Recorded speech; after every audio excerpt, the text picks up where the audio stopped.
సహోదరులారా, కొత్తగా పెళ్ళైన ఒక జంట సిటీలో వారి యొక్క కాపురాన్ని ప్రారంభిస్తారు. వాళ్ళు 2, 3 రోజులు అట్లా సెలవు వచ్చినప్పుడల్లా వాళ్ళ ఉద్యోగాల్లో అయితే అత్తగారింటికి గానీ, లేదా ఇటు ఈ ఇంటికి గానీ వెళుతూ ఉంటారు. భర్త ఇంటికి ఓ 2, 3 రోజులు వెళ్తుంటారు. భార్య ఇంటికి ఓ 2, 3 రోజులు అట్లా వెళ్ళి అట్లా ఉంటూ ఉంటారు. వీళ్ళు మంచివాళ్ళే, చక్కగానే ఉంటారు. అయితే భార్య ఇంటి దగ్గరికి వెళ్ళినప్పుడు ఏదైనా చిన్న చిన్న అసౌకర్యాలు లేదా ఏదన్నా అతనికి సరిగ్గా జరగనప్పుడు భర్త వాటిని పాయింట్ అవుట్ చేసి మాట్లాడతాడు. మీ అమ్మగారు అలా ఎందుకన్నారు? మీ నాన్న ఎందుకు ఇట్లాగ ప్రవర్తించాడు? ఇట్లా మీ అక్క, మీ చెల్లెళ్ళు ఇట్లా ఎందుకు మాట్లాడుతున్నారు? ఇలాగా ఆ ఇంట్లో ఏదైతే అతనికి అసౌకర్యం ఉందో అవన్నీ చూపిస్తా ఉంటాడు. తర్వాత ఆళ్ళ భర్త ఇంటికి వెళ్ళినప్పుడు భార్యకి కూడా అత్తగారు అలా అన్నారేంటి? మరిది ఇట్లా అన్నాడేంటి? మామయ్య కాఫీ ఇచ్చినప్పుడు ఇట్లా మాట్లాడారేంటి? అంటూ ఉంటది. ఏదైతే భర్త భార్య ఇంట్లో ఫేస్ చేశాడో వాటినే భార్య భర్త ఇంట్లో కూడా ఫేస్ చేస్తూ ఉంటుంది సుమారుగా. భర్తకి అయ్యే నొప్పి ఉండదు. భర్త ఇంట్లో జరిగిన వాటికి భర్తకి ఎప్పుడు నొప్పి ఉండదు. భార్య ఇంట్లో జరిగిన వాటికి భార్యకి ఎప్పుడు నొప్పి ఉండదు. భర్తకు మాత్రం నొప్పి వస్తూ ఉంటుంది. మీకు సిట్యుయేషన్ అర్థమైందా? ఇక అంతే. మీకు బాగానే అర్థం అవుద్ది. సహోదరులారా, ఎప్పుడు కూడా ఇంతే మన జీవితం. మన వాళ్ళు చేసేటటువంటి తప్పులు మనకు తప్పుగా అనిపించవు, సమర్థించుకుంటాం. ఎదుటి వాళ్ళు చేసే తప్పు ఎప్పుడు కూడా మనకి చాలా పెద్ద తప్పులా కనిపిస్తుంది. వాళ్ళు మనకి ఎన్ని మేళ్ళు చేసినా, ఇప్పుడు ఆ ఇంట్లో 3 రోజులు ఉన్నప్పుడు 5, 6 తప్పులు జరుగుంటాయి. ఆ 5, 6 గుర్తుంటాయి. చాలా చక్కగా భోజనం పెట్టడం గానీ, వండటం గానీ, తీసుకెళ్ళటం గానీ, ఇయన్నీ ఇలాంటివి ఒక 100 మేళ్ళు జరుగుంటాయి. తప్పులు కాకుండా ఒప్పులు మంచివి జరుగుంటాయి. అవి గుర్తుండవు. ఈ 5 తప్పులే గుర్తుంటాయి. భర్తకైనా అంతే, భార్యకైనా అంతే. సహజంగా మనుషుల మనస్తత్వం అంతే. ఎదుటి వాళ్ళు మనకి ఎన్ని మేలు చేశారో, ఎన్నిసార్లు మనకి ఉపయోగకరంగా ఉన్నారో అవి గుర్తుండదు కానీ, వాళ్ళు చేసినటువంటి తప్పును బట్టి మాత్రం మనం తారాస్థాయికి ఎగురుతాం. దేవుడు అలా కాదు. కంప్లీట్ రివర్స్‌గా ఉంటుంది దేవుడితో. దేవుడు మనం చేసిన మేళ్ళు గుర్తుంచుకుంటున్నాడో లేదో పక్కన పెడితే, మనం చేసిన పాపాలని, తప్పుల్ని ఎప్పుడు గుర్తుంచుకోకుండా తన కరుణాధారాన్ని బట్టి, తన యొక్క కరుణా రసాన్ని బట్టి, తన యొక్క కృపా కనికరాన్ని బట్టి ప్రతిరోజు మనల్ని కట్టుకుంటూ వస్తున్నాడు. అట్లా ప్రతిదినము నూతనంగా వాత్సల్యత కురిపిస్తున్న తండ్రి అయిన దేవునికి, మన ప్రభువు రక్షకుడైన యేసుక్రీస్తు వారి పుణ్యనామంలో స్తుతులు, స్తోత్రాలు, వందనాలు, కృతజ్ఞతాస్తుతులు చెల్లిస్తున్నాను. ఆయన ఘనమైన నామాన్ని బట్టి భూమి మీద విస్తరిస్తూ వర్ధిల్లుతున్న మీకు కూడా క్రీస్తు వారి పుణ్యనామంలో శుభములు, వందనములు తెలియజేసుకుంటున్నాను. సహోదరులారా, స్నేహితులారా, మీరందరూ క్షేమంగా ఉన్నారు కదా? మరొక రోజు మీతో కలిసి దేవుని వాక్యం ధ్యానం చేయడానికి ప్రభు మనకిచ్చిన కృపను బట్టి ప్రభునందు ఆనందిస్తూ, స్తుతిస్తూ నేటి వాక్య ధ్యానాన్ని యెషయా గ్రంథము 43వ అధ్యాయము 25వ వాక్యం నుండి ధ్యానం చేస్తాం. యెషయా గ్రంథము 43వ అధ్యాయము 25వ వచనం. నేనే నా చిత్తానుసారంగా నీ అతిక్రమములను తుడిచివేస్తున్నాను. నేను నీ పాపములను జ్ఞాపకము చేసుకొనను. మరొకసారి చదువుతాను. నేనే నా చిత్తానుసారముగా నీ అతిక్రమములను తుడిచివేస్తున్నాను. నేను నీ పాపములను జ్ఞాపకము చేసుకొనను. సహోదరులారా, యెషయా గ్రంథం 40 దగ్గర నుంచి చాలా ఓదార్పుగా మనకి అధ్యాయాలు కనిపిస్తుంటాయి. 40 వరకు 39 వరకు కూడాను శ్రమ, అపాయం ఇట్లాంటి మాటలు మనకు ఎక్కువగా తగులుతుంటాయి. 43వ అధ్యాయం ఇశ్రాయేలు గురించి, యాకోబు గురించి ప్రభు మాట్లాడుతూ, నేనే నిన్ను నిర్మించాను కదా, నిన్ను సృజించాను కదా, నిన్ను విమోచించాను కదా, భయపడద్దు అని మాట్లాడుతూ ఇక్కడికి వచ్చిన తర్వాత అంటాడు, నేనే నా చిత్తానుసారంగా నీ అతిక్రమములను తుడిచివేస్తున్నాను. దేవుడు మన అతిక్రమములను తుడిచివేస్తాడు.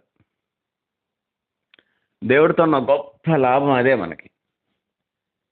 ఒకవేళగాన మన పాపాలని, దోషాలని ఆయన తుడిచివేయకుండా జ్ఞాపకంగానే ఉంచుకున్నట్లయితే దేవుని దగ్గర నిలబడగలిగే మనిషి ఎవరో లేరు. 2, 3 వాక్యాలు మీకు చెప్తే మీకు మరింత లోతుగా అర్థమవుద్దని నేను ఇలా చెప్తున్నాను. ఏ భేదం లేదు. అందరూ అందరూ అంటే భూమి మీద ఉన్న క్రైస్తవ అధికారులు, అత్యంత పెద్ద అధికారులు మొదలుకొని లీస్ట్ మ్యాన్ వరకు అందరూ, మనుషులందరూ, క్రైస్తవులు కూడా ఏ భేదము లేదు.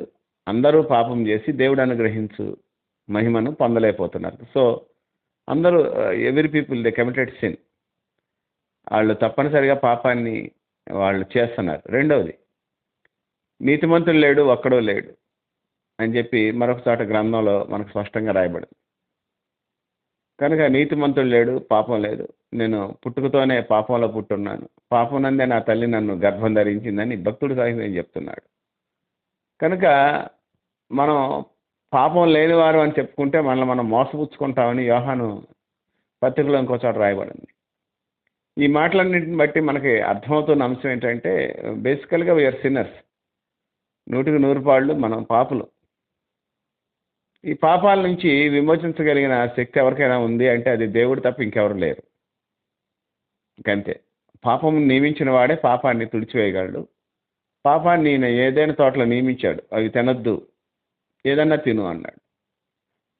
తినమన్న వాటిని తింటున్నంతకాలం ఆయన ఏమనలా. తినొద్దు అన్నదాన్ని తిన్న తర్వాత ఆయన యొక్క కోపం లేదా ఆయన యొక్క జడ్జిమెంట్ రావటం మనం చూస్తున్నాం. సహోదరులారా, దేవుడు మనల్ని అట్లా చోట్ల ఇంకో మాట ఉంటుంది. మీరు గమనించినట్లయితే కీర్తనల గ్రంథం 130వ కీర్తన 3వ వాక్యం, 133 సామ్. యెహోవా నువ్వు దోషములను కనిపెట్టి చూచిన ఎడల ప్రభా ఎవడు నిలవగలడు? వాళ్ళని కనిపెట్టి చూస్తే, మామూలుగా చూస్తేనే నేను నిలబడలేనేమో, కనిపెట్టి చూస్తే అసలు అక్కడికి కూడా రాము. నేను మీతో ఎప్పుడో ఎగ్జాంపుల్ చెప్తుంటాను. ఈ ఇండియాలో ఉన్న త్రివిధ దళాలు లేదా ఈ 3 ఫోర్సెస్కి సెలక్షన్ కొరకు ఒక చోట ఎక్కడైనా క్యాంపస్లో సెలక్షన్స్ కండక్ట్ చేసేటప్పుడు అండి, సహజంగా ఏం చేస్తుంటారంటే ఫస్ట్ హైట్ చూస్తారండి. హైట్ ఒక ఎత్తులో ఒక పుల్ల పెడతారు, 2 కర్రలు కట్టి ఆ 2 కర్రలకు మధ్యలో చిన్న పుల్ల పెడతారు. అందులోంచి ఈ క్యాండిడేట్ నడుచుకుంటూ వెళ్ళాలి.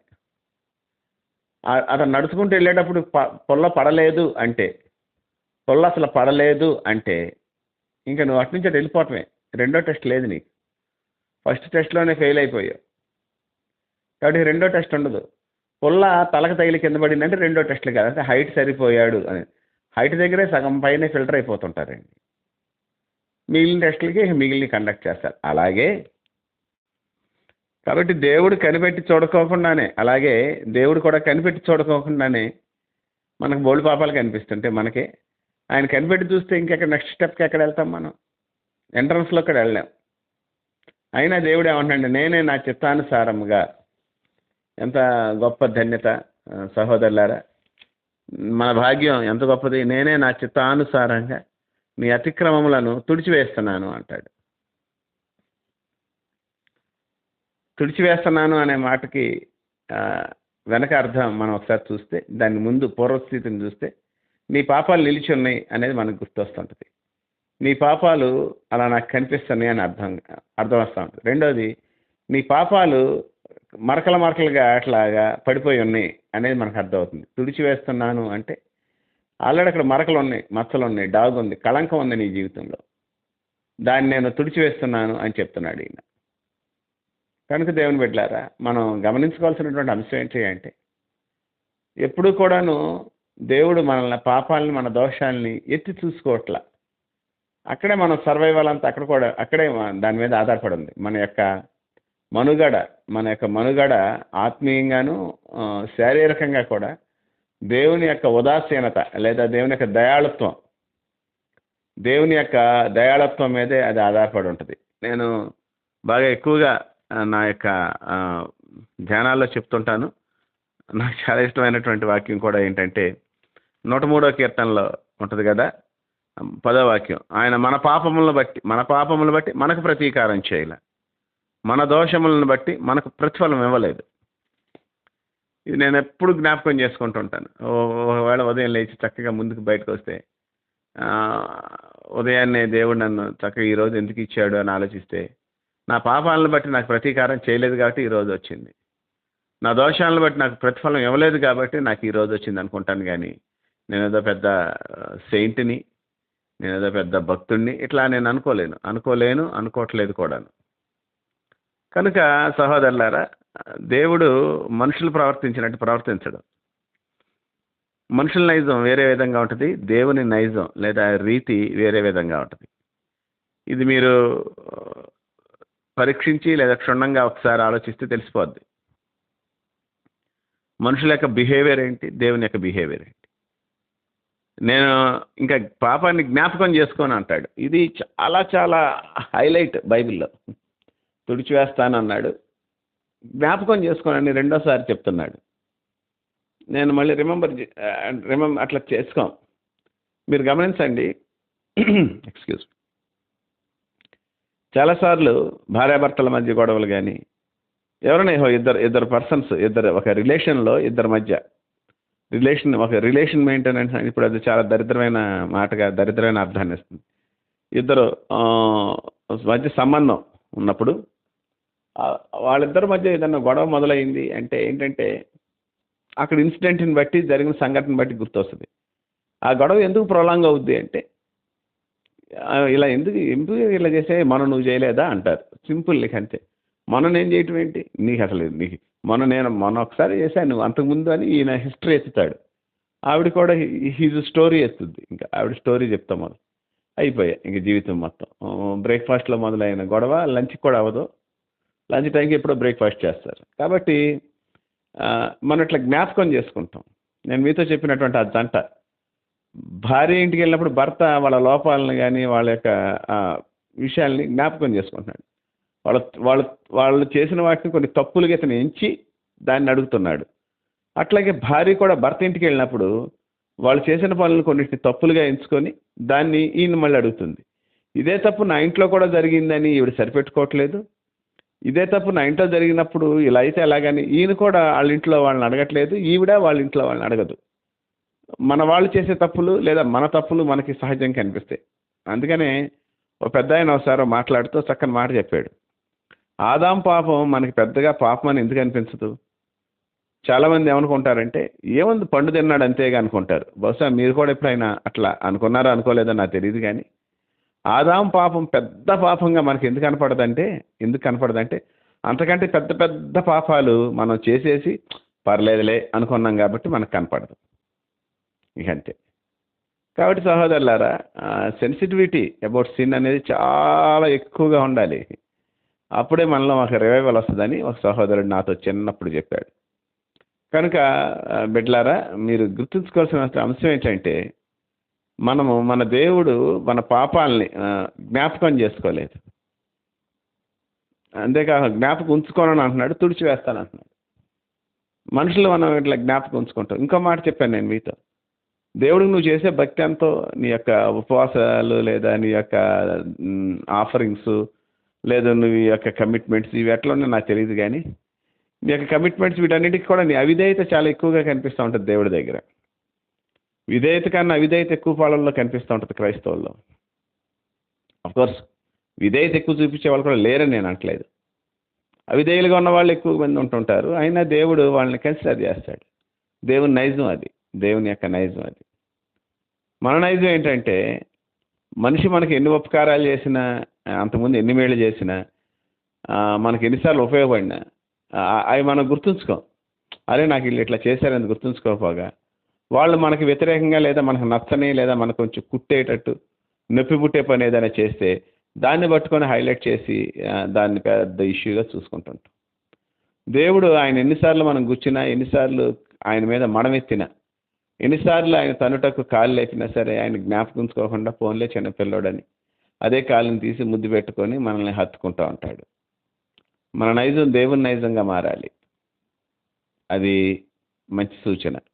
ప్రార్థన చేసుకుందాం. మహాపరిశుద్ధుడు అయిన తండ్రి, ప్రేమ నమ్మకములు గలవాడ, మీకే వందనాలు, స్తోత్రాలు, కృతజ్ఞతాస్తుతులు చెల్లిస్తున్నాను. నీ కృపను బట్టి మా జీవితాల్లో నేటి వరకు నువ్వు ఇచ్చిన నెమ్మదిని బట్టి, క్షేమాన్ని బట్టి, కనికరాన్ని బట్టి నీకు స్తోత్రం. మంచి దేవుడా, నీకే స్తోత్రాలు, స్తుతులు చెల్లిస్తున్నాం. మేమేమై అన్నాం అది నీ కృప అని చెప్పి ఒప్పుకుంటున్నాను. నీ నామహిమ మధ్య జీవించడానికి మాకు ఇచ్చిన నెమ్మదిని బట్టి నీకు స్తోత్రం. నిజంగా ఈరోజు నేను మాట్లాడుతున్నాను, ప్రార్థన చేస్తున్నానన్న. నా సహోదరులు వింటూ నాతో కలిసి ప్రార్థన చేస్తున్నారన్న. నువ్వు మా పాపాలని జ్ఞాపకం చేసుకోనకపోవటమే. వాటన్నిటిని బట్టి కూడా ప్రభా నీకు స్తోత్రాలు చెల్లిస్తున్నాం. కనికరించి నాయన మీ యొక్క క్షేమాన్ని దయచేసి నీ చేతి నీడలో మమ్మల్ని దాచినందుకు నీకు స్తోత్రం. నడిపించండి స్వామి, మీ చిత్తానుసారమైన మార్గంలో మమ్మల్ని నడిపించండి.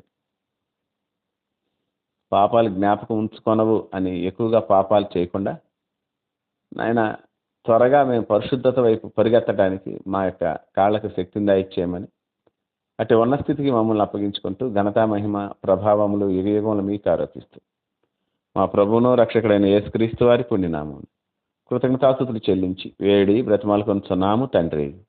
Amen, amen, amen.